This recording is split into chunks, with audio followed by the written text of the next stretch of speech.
We see USA trying to grow your savings, dreaming of a home for your fur baby and human one, and kicking life goals. Because we're here too, seeing more South Australians thriving. We see you, South Australia. Credit Union SA. It wasn't exactly a specific day, you would say, but it was a build-up. So 16, I started drinking alcohol recreationally. By 17, I was smoking cigarettes, and then I had experimented with drugs when I was 17. You'd probably say by the time I was nearly 19, so 18, 8 months, I was addicted. That's probably when my life spiraled out of control for about 4 years. And I revert to alcohol abuse, drug abuse, and gambling abuse. It was a bad time that I was in, and I'm extremely grateful to be here with you and sharing my story to try and help others. So how did it all progress from the age of 18, from drinking frequently and heavily to the drugs, to the gambling? How did they all flow into each other, and what were you doing? Well, I think a lot of it is to do, unfortunately, with the sporting clubs I was involved in. Social sport it's great if you use it in the right way, but there is a lot of alcohol abuse as substances floating around. The clubs I was involved in, they were all doing it, and a young 18-year-old bloke coming through the ranks doesn't really know right from wrong, I would say. And I was around people drinking and using drugs. And the older guys generally encouraging the younger boys to dabble in it. It's all a bit of a laugh. Yeah.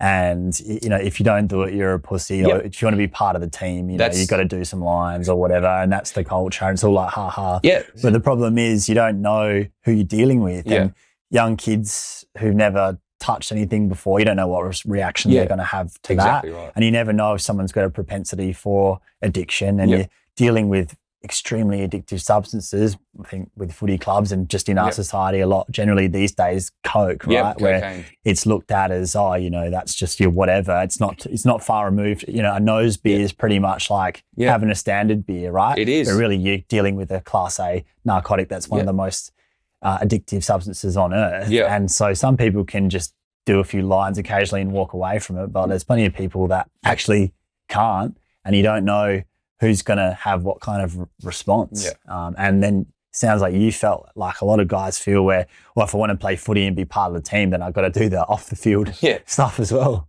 Yeah, no, you've nailed it on the head there. As I said, like the sporting clubs, people need to realise what's acceptable and what's not acceptable, And as you said, just because one person's doing a socially accepted drug, cocaine, when it shouldn't be, doesn't mean that the next person will be able to handle it. And that's exactly what happened to me, No one forced it down my throat, literally, but, when everyone's around it, and as you said, it's so socially accepted.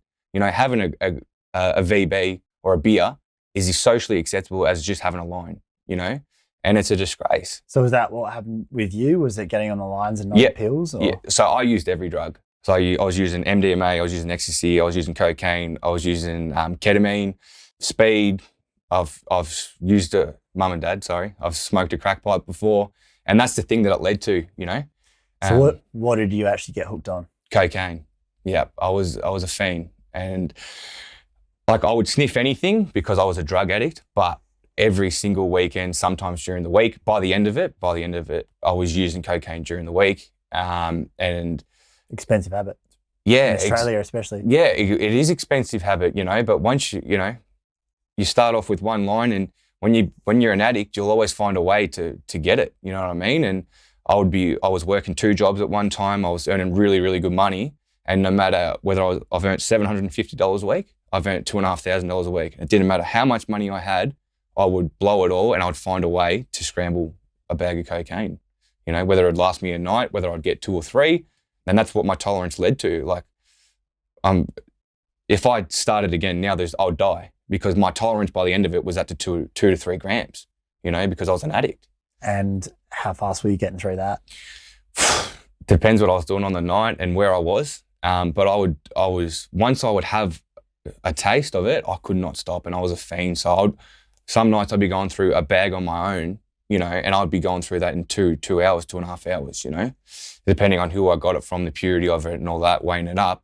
But it didn't matter. I could not stop once I had alcohol, and, I'm a drug addict. So it's just one of those things that, one, alcohol, drugs, they're in hand, especially cocaine. And how long from when you started doing lines to the point where you were hooked on it? Yeah, so that's a good question. And that's the thing. A lot of people wouldn't even realize that they had an addiction until they sat down and actually looked at themselves in the mirror and actually saw what they were doing. Because as I said, it just started out as a social experiment, like for most people. And then from 18 to about 19, it got to a point where I could not go out and socialize without cocaine. And then, from there, it was, 19 to 23, every single weekend, sometimes during the week. And it was like dinner for me by the end of it. So did you end up using on weekdays? Yeah. So that was more towards the end. Like, I never really drank during the week, but if there was something on, I wouldn't say no to it. If it was in, I would use during the week if it was there, but I wouldn't chase it during the week. And would alcohol always precede it? Yeah. So as soon as you have a drink, you needed to get it back. That's it. So very rarely, I think there's maybe 2 or 3 times that I generally did drugs without alcohol. All the rest of it, I was drinking, and then straight away I would do drugs. Yeah. So it went hand in hand, and that's just how it was. Yeah, and then you get conditioned to associate the two, and I think plenty of people would relate to that as well. And sort of touching on what I mentioned before, I think a lot of people treat cocaine very lightly. Yep. And increasingly, what we can tell just by the rates of cocaine use in Australia, I think we consume more of it than just about anywhere in the world, even though it's the most expensive here than it is anywhere else in the world, and organised crime's taking full advantage of that. But just in our culture, it's a bit of a laugh. It's like, getting on it tonight, like, having a bit of a loose one, but it's like, whatever. Yeah. It's not like, for instance, it's not like how meth's treated. Yeah, exactly right. Where if you're smoking meth, you're fucked, basically. Yeah, That's how people look at it. And they're like, you're a fucking junkie, right? But if you're doing some lines, everyone's like, oh, sweet, can I have some? Like, that's, and like, it's all fun and games until it's fucking not, like someone in your situation. Yeah. And you couldn't have nailed it on the head. And so after about 2 years of doing what I was doing, I thought I had a problem. I thought I had a serious problem because I knew in myself what was going on in my everyday life, the mental state I was in. And when I asked a few of the people from the cricket club, I'm like, I think I've got an addiction to cocaine. And they're like, no, you don't, man. Coke's all right. As long as you're not smoking crack, you're sweet. And I'm like, hang on, if I was smoking crack Friday, Saturday, Sunday, and then maybe every now and then during the week, would you say I'd have a problem? And they'll go, yes. I'm like, well, that's what's going on with cocaine. But as you said, cocaine's put under the carpet because it's socially accepted. Majority and it's a rich people's drug. Yeah, 100%. And just because it's going up your nose rather than you're smoking it or you're injecting it, we treat it differently. Exactly. And I think it's got to do with the fact that, like I said, it's the rich person's drug, so therefore it's in more classier environments, and so it doesn't have that same level of stigma around it. We all know that celebrities and rich people use it, and so and politicians and everyone in all kinds of society. I mean, meth's no different, but just in the way that we look at it, 100%. It's very different. Yeah, and that's the problem that I have with people when they try and they put this stigma on cocaine, and I'm like, mate, it's no different to smoking ice. It's no different to injected heroin. You can't have a rule for one drug and not another. They're all in the same category. They're all really detrimental to your health, your brain, the way you live your life. Don't put some sugar coat on it because you want to make yourself feel better. And you can become horribly addicted to them. Yeah. They're all addictive. And how did this affect you during the week? Because I'm guessing you would have become a pretty anxious person by the end there, and turns you into a wreck. Yeah, so I still have effects from the drug use and alcohol use that I did in my previous time. And when I was going through it, if I was using Friday, Saturday, Sunday, by the time I was getting to like Saturday afternoon or Sunday, the drugs weren't really doing much. They were just weighing off, and I was just using them because I had a habit, and that was the same thing when it got to 4:30 to 10 a.m. in the morning. They don't really do much. Yeah, you're just pumping poison into your brain, and it's really more the habit of doing it, of doing the line, than the actual effects of it. Yeah, 100%. And you're trying to blow off the come down. If I can get more of on a high, I'm going to push back the come down. It's not how it works, though, but in reality, you're actually making your come down 10 times worse, and you're just running away from something that's inevitable. And as you said, Sundays I'd be so scattered and rattled that it didn't really worry me. I'd just be in my bed. It could be a sunny 25-degree day, and I just have my curtains down, wouldn't talk to anyone. And then Mondays when it would hit me.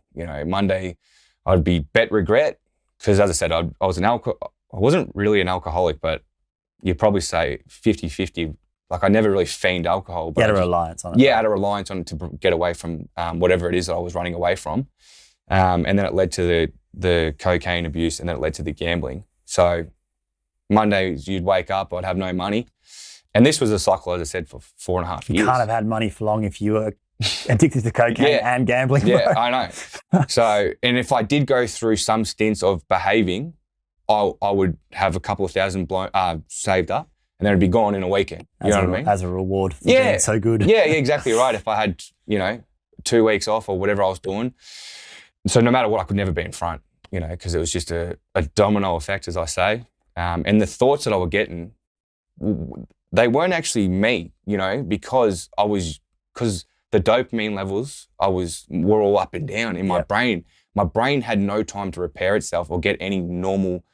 Well, can't balance out. Exactly right. Yeah. So my chemical imbalance. And then once you get used to all these frequent highs, and gambling does very much the same thing as cocaine. It does. In terms of the dopamine and even just the chase of wanting to get on and get a bag, or wondering if fucking Estrella's going to run first in the bloody cornfield or whatever. It does a similar thing to our brain in terms of the dopamine release. And when you're doing one on the other and you're piggybacking them constantly, that's not how we're supposed to function. Like, we're just monkeys. You're supposed to, sit around all day, do some hunting, eat some food, go to sleep. And then so many of us are even looking at our phones as well in between, just the dopamine kick that we're constantly on this up and down, and we're never balancing out. Yeah. And so then you get used to that. And so your brain's madly scrambling, looking for, how do I get my next little high, my next little piece of junk food? And so then, you can't just like level out and walk around and just have a good time being a normal person. You need to feed it with this shit, and it just gets worse and worse and worse and worse. Yeah, exactly what you said. So I was unaware of that at the time. When I finally booked in to see a psychologist, one of the first things he showed me was the dopamine levels. And I didn't even know gambling, how much that affected my brain and what it did. You wouldn't necessarily I didn't even think that was as a thing. bad as drugs. Exactly right. So when he goes, you can't find any happiness or be excited by anything. Yeah, exactly. That's what he said. He goes, for most people, this would get them excited. But because this is what you've done, this is what you're doing, your brain will never get there with the way you're it's so overstimulated. Exactly right. It happens with blokes who watch heaps of porn as well, and then they can't get an erection because it's not normal, the amount of stimulus and the amount of dopamine that's being released. Yeah, exactly. And so then normal life can't excite you, then you can't feel happy about anything, and then, hey, presto, you need the drugs, you need the gambling, you need the porn to be able to fucking feel anything. Yeah, exactly right. Yeah. So, as I said, I was really unaware of that, and that was... really eye-opening to see the fluctuations of what my brain was doing. Before you got to that point, though, you sent a text message to your mate one day. Yep. Yeah. So what was the lead up to that actually pushed you to reach out to someone? So me and him were in a similar sort of boat, and it was sort of a sliding doors moment. I was playing football at the same club he was at, and we sort of spoke about our mental health, and, we both weren't on the same wavelength. I mean, in normality of life. So we're both using drugs, we both had gambling problems, and we could relate. And I told him a bit about what was going on with me, and he goes, you need to go down and get a mental health care plan. And I said, what's that? So I was 23 at the time. I had no idea what a mental health care plan was, and he referred me to get that. So that message I sent to him saying, hey mate, I haven't done too well with what I've been going on. And he goes, have you got a mental health care plan? And I said, not yet. And that was the night that changed my life. So to get that mental health care plan was just a necessity. So it wasn't much the message, but it was everything. When people see a text message saying, have you got the mental health care plan? And I said, not yet. To them, it means nothing. But to me, that was the day that changed my life, because it opened up all the avenues to getting the help. How hard was it to send that message? Oh, extremely hard, because us males are so proud, and we've got such an ego that we think that we have to be so dominant, I think, a lot of us, and that was myself. I didn't want to admit that I had a problem. I was 23 years of age, and, I was hurting so much, and I didn't tell anyone, and because I didn't want anyone to think I was weak, and I didn't want I was embarrassed of what I was doing, Which makes it so much worse. Yeah, exactly right. So many of us do it. Yeah, you know, and I was just holding in this alter ego, and it got to a point where it's like, I seriously need help. Otherwise, I was going to take my own life, or there was going to be other effects that were going to take place. And that's what it was to me. It was either get help or you're going to lose your life, because you're going to kill yourself or the drugs were going to kill you.